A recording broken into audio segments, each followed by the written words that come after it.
بسم الله والصلاة والسلام عليك يا رسول الله.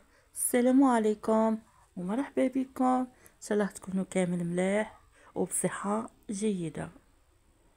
اليوم جبت لكم سلطان المائدة الجزائرية. نبداو بسم الله على بركة الله. نحطو 3 كيلات سميد، ما يكون رطب ما يكون حرش. نذوبو السمن وزبدة، نخلوه حتى يبرد، نصفوه من الماء تاعو باه ما يفسدناش التبساس تاعنا.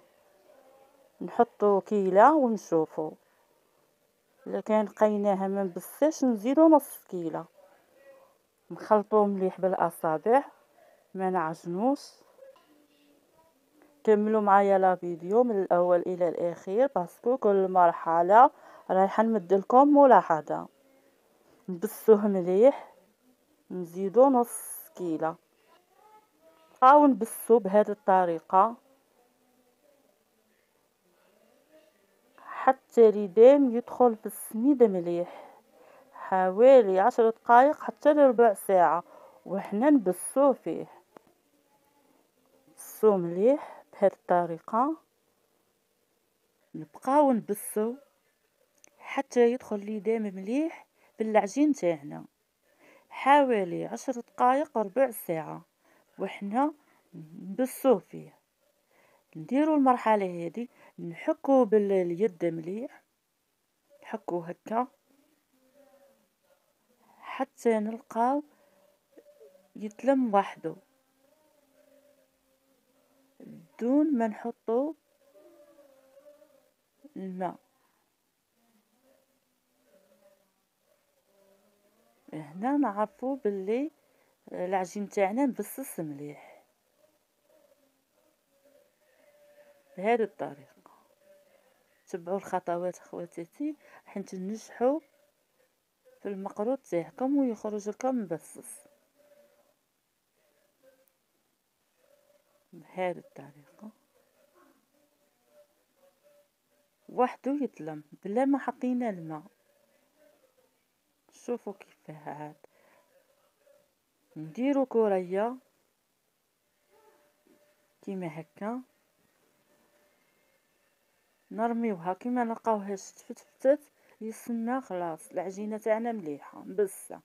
نحطو نص مغرف ملح، نخلطو مليح باه يدخل الملح في العجين تاعنا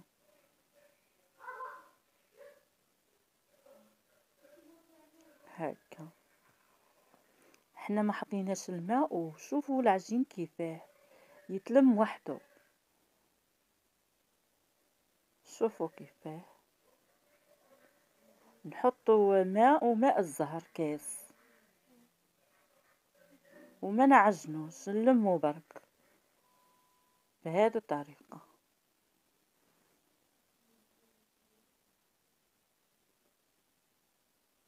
نلمو كيما هكا حتى نتحصلوا على عجين.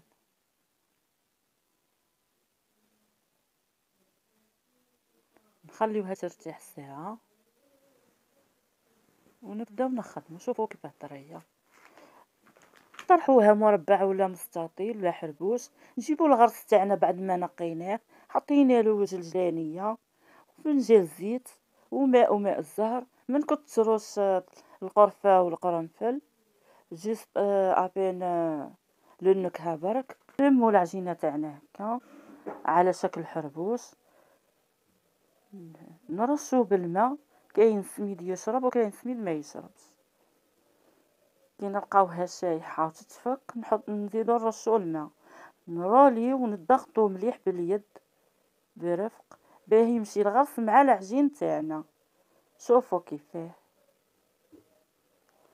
نبقاو نروليو ونضغطو باليد برفق باه الغرس يمشي مع العجين.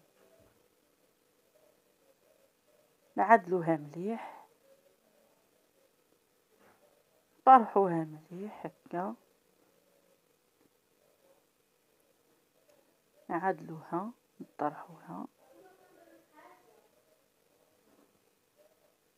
يكون متساوي، يكون الحربوش متساوي. جيبوا طابع نجيبو طابع تاعنا نضغطو مليح باه يجيونا الحبات مليح. نضغطو مليح هكا. نجيبو قطاعة نقطعو الحبات تاعنا تاع المقرود. شوفوا كيفاه جاو الحبات ما شاء الله. شوفوا الغرس ماشي مع العجين هكا. هذه هي. نلصقو مليح الحبات باه ما يبسش الغرس. نحطو حبات قرنفل باه يمدلنا نكهة مليحة في العجين تاعنا تاع المقرود. جربوها خواتاتي. ونرشو جلجلانية للتزيين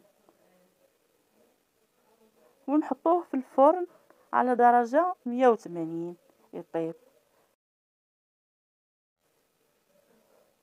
كي يطيب نرجع لكم. بعد ما طاب المقرود تاعنا جا ما شاء الله، جا مرمل والغرس طري ما شاء الله. نجرب معكم حبة وشوفوا كيفاه جا. كاينين يحطولو العسل، احنا نحبوه شايح ما نحطولوش العسل. جربت لكم حبة بالعسل شوفوا كيفاه جا ما شاء الله. احنا نحبوه شايح. شوفوا كيفاه جا مبسس والغرس طري، جا مرمل ما شاء الله. هذه هي وصفتنا تاع نهار اليوم. مديت لكم مقرود الكوسه بكل اسراره وسر نجاحه. نتمنى لا فيديو تاع نهار اليوم ينال اعجابكم.